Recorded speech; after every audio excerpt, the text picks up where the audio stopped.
Today, we'll be discussing psoriasis and weight loss.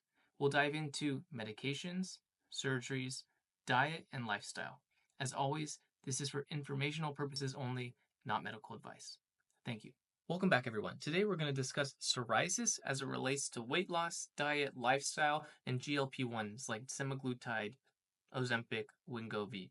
Psoriasis, as we know, is a chronic inflammatory skin condition. I discuss it in greater detail in my website, where you can find all the studies and everything referenced today. It often occurs alongside other health issues like obesity, type 2 diabetes, and cardiovascular disease, although not always. As such, there have been studies in said patient populations to see if managing obesity, type 2 diabetes, etc., can mitigate the symptoms of psoriasis. So studies have shown there is an increased link. So on the left-hand side, an increased risk. One case control study of 373 patients with psoriasis showed a twofold increased risk for developing psoriasis in individuals with obesity compared to those with normal body weight, i.e., those with increased body weight were more prone to develop psoriasis. That BMI impact is reflected in the center column. For each unit increase in BMI, there was a 9% higher risk for psoriasis onset and 7% higher risk increased psoriasis severity. So, increased weight led to increased risk for psoriasis, and then if you got psoriasis, an increased risk that it would be more severe. And then finally, inflammation, the thing potentially connecting it all together. Fat cells in our body produce inflammatory chemicals. We know that inflammation can worsen psoriasis. That's why many of our treatments, like TNF alpha inhibitors, IL-17, IL-23, methotrexate, these all reduce inflammatory cytokines and thus reduce psoriasis. So, potentially reducing these fat cells could lead to lower inflammation and improved health. So, shedding pounds for skin health, how weight loss can help. So, one, improving the symptoms of psoriasis. Some research has suggested that weight loss, whether it's through diet, through surgery, or through medications, which we'll discuss, can improve your psoriasis symptoms. In the middle column, we discuss medication effectiveness. Essentially, weight loss has shown to improve the efficacy of certain medications. This is highlighted in column number 3, where a study compared cyclosporin use, which is a powerful medication for psoriasis, against diet, weight loss, and cyclosporin use, and that combined group led to significant improvement compared to cyclosporin alone. Here's a 2014 review, Diet and Psoriasis Part 1, and here are the many studies that they highlight.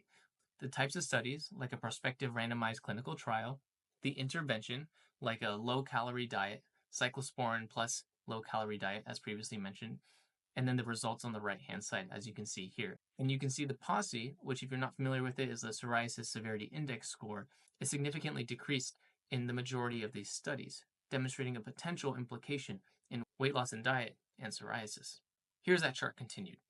Here's one particular study highlighting diet and physical exercise in psoriasis. And this was a randomized controlled trial. We like randomized controlled trials, even though they're difficult to do. They provide a lot of valuable information and the efficacy of certain treatments.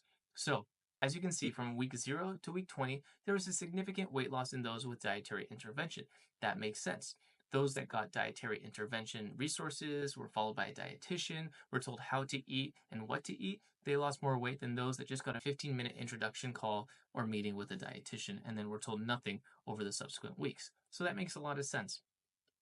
And then as you can see, this is the same study, but now the y-axis is their change in psoriasis severity.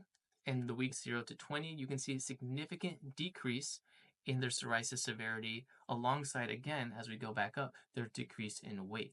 So the decrease in weight and decrease in psoriasis severity were both significant. There's also some literature regarding weight loss surgery like bariatric surgery and psoriasis. So in point 1, weight loss surgery such as gastric bypass showed promised improvement in psoriasis. 62% of patients reported improvement in their psoriasis after surgery. Subsequently, patients that had that surgery required less therapeutic medications, less salves, less ointments, less medications to control their psoriasis if they still had psoriasis. There are multiple studies. One is highlighted here by Hostler et al. These are linked on my website. You can find this information and see just how much these patients improved after surgery. Now, in the modern era, GLP-1s have taken storm, the most prescribed medication this last year in 2024. So, Ozempic, Wegovy, these medications lead to significant improvement in diabetic control, in weight loss, in many other things that we're finding out, neurodegenerative disease, cardiovascular disease, etc. There was a recent study this year, early 2025, demonstrating the effects of semaglutide. Examples include Ozempic or Wegovy on psoriatic lesions in obese patients with type 2 diabetes. So what did the authors find? So if you look at this, you can see the psoriasis burden. On the left-hand side, you have those that took the semaglutide. On the right-hand side, you have those that were the controls. You can see that the psoriasis burden went down significantly in the semaglutide group versus no significant change in the control group.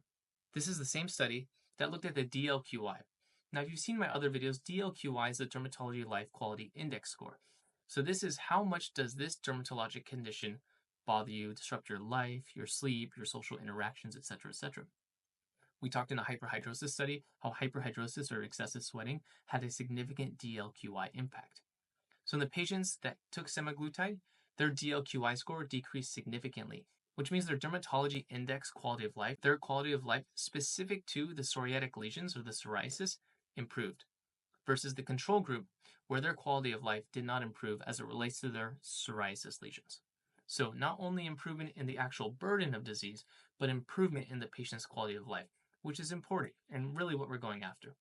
So finally, make sure you have a good advocate on your side, whether it's a physician, a dietitian, to seek personalized medical advice to potentially help improve your psoriasis. Even small changes. There have been studies that show that even as little as 5 pounds of weight loss can lead to dramatic improvement in psoriasis. And then finally, don't do anything too drastic. Always seek out a doctor, a physician, a healthcare provider to make sure that you are getting safe and effective care. As always, this is for informational purposes only. I hope this was helpful. If you thought this was helpful, give it a like, share it with someone who you think might benefit. It helps me, it helps the channel grow, and provide information for those who might need it. As always, thank you so much for watching. Please let me know if you have any questions.